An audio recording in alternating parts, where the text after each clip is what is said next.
là on est vendredi à l'issue de la semaine de la grande opération de nettoyage des berges du Verdon. Et donc les jeunes exposent tous les déchets qu'ils ont collectés sur les berges du lac. Ils sont allés pour ça en canoë-kayak le lundi. Puis après, en randonnée pédestre, ils ont fait les berges du lac sur les sentiers de randonnée, etc. Et ils ont collecté un certain nombre de déchets qui sont exposés aujourd'hui. Donc ils ont aussi travaillé le jeudi avec des plasticiens pour essayer de faire des créations interpellantes, un peu choc avec ces déchets. Donc on voit, il y a une table de restaurant avec un menu et des déchets mis dans l'assiette. Il y a des bonhommes avec certains types, chacun un type de déchets particulier. Enfin bref, ils ont laissé leur créativité déborder un petit peu pour pouvoir interpeller les visiteurs. On est sur un site très touristique, là on est sur Esparon-sur-Verdon.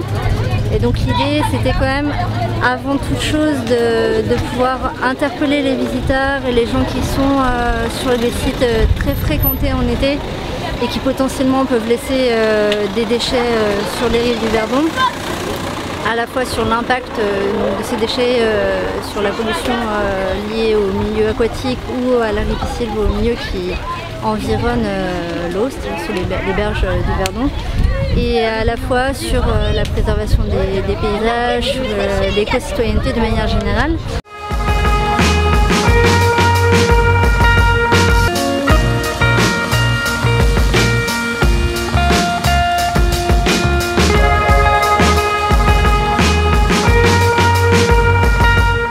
C'est de mon point de vue une opération remarquable, notamment parce que c'est une opération, en tout cas une action avec des enfants qui sont volontaires, une action citoyenne qui nous permet de faire en tout cas passer des messages qu'on a du mal nous à faire passer en tant qu'élus aux adultes.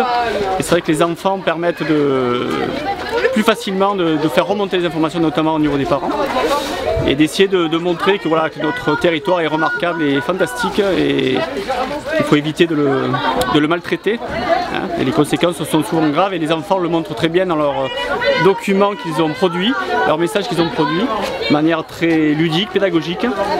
Et on peut remarquer que les touristes passent et s'arrêtent pour voir ces messages-là. Donc on arrive à impacter aussi les touristes qui se déplacent dans notre merveilleux territoire. Et deuxième point qui est important aussi, on a réussi à fédérer l'ensemble des enfants du territoire. Donc c'est un projet collectif.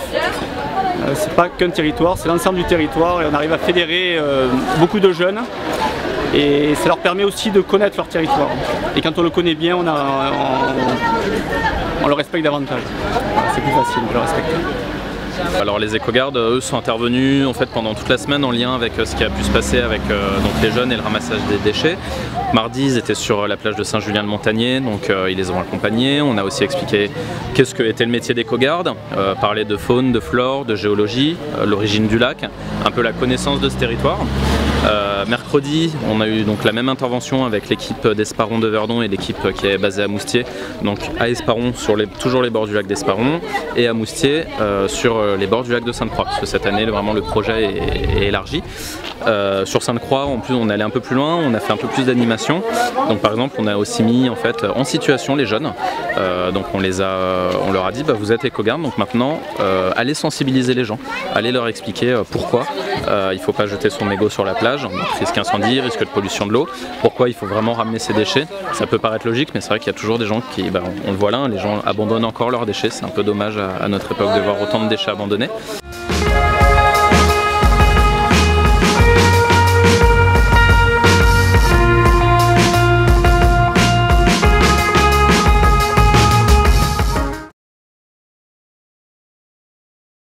Donc les volontaires sont arrivés mercredi, ils sont partis avec les enfants pour faire un petit peu du ramassage de déchets pédestres. Ils ont pu se rendre compte un petit peu de l'enjeu, de l'impact que cela pouvait avoir sur l'environnement.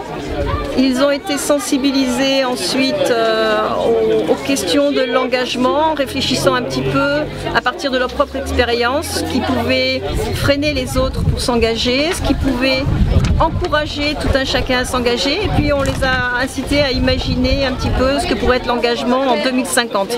Quelle pourrait être une société en 2050 si on arrivait à faire que chacun s'engage et que chacun ait une action citoyenne. C'est la première fois que je participe au projet. J'ai vu trois centres de loisirs qui ne se connaissaient pas, qui ne se côtoyaient pas, qui étaient de différents milieux, qui ont vraiment tout donné ensemble, tous tiré dans le même sens pour ramasser une super quantité de déchets, pour à la fin en faire une magnifique expo. Ils sont encore là aujourd'hui pour accueillir tout le monde. Moi sincèrement c'était un grand plaisir de participer à cette opération. Ouais, non, ce qui est un peu en fait surprenant, et c'est un comportement qu'on observe depuis 2 ans et ça commence vraiment à nous inquiéter. Ça fait 2 ans qu'on a plus de déchets sur les plages. On observe un comportement qui est... Il y a plus de gens qui sont sensibles à l'environnement en parallèle, mais on observe aussi, c'est une minorité, ça va être 1, 2, 3% des gens qui sont présents, mais qui s'en fichent plus qu'avant des déchets, de la circulation, du feu, et qui nous disent vraiment moi je m'en fiche, ils jettent un peu partout leurs déchets. C'était un comportement qu'il y avait, mais on a vraiment l'impression, et c'est un peu un avis partagé de tous les services, qu'on l'a plus depuis 1 an et demi. Là, cette saison, on le ressent très fortement. Depuis 10 ans, on fait cette action donc avec les jeunes d'Esparron, Allemagne, Montagnac et Quinson. Cette année, donc, on a fait un grand fil rouge qui inclut 7 centres de loisirs. Et donc, comme vous pouvez le constater, il y a de plus en plus de monde. On arrive à fédérer de plus en plus de bonne volonté pour donner un coup de main à Dame Nature, et ça me remplit le cœur de joie.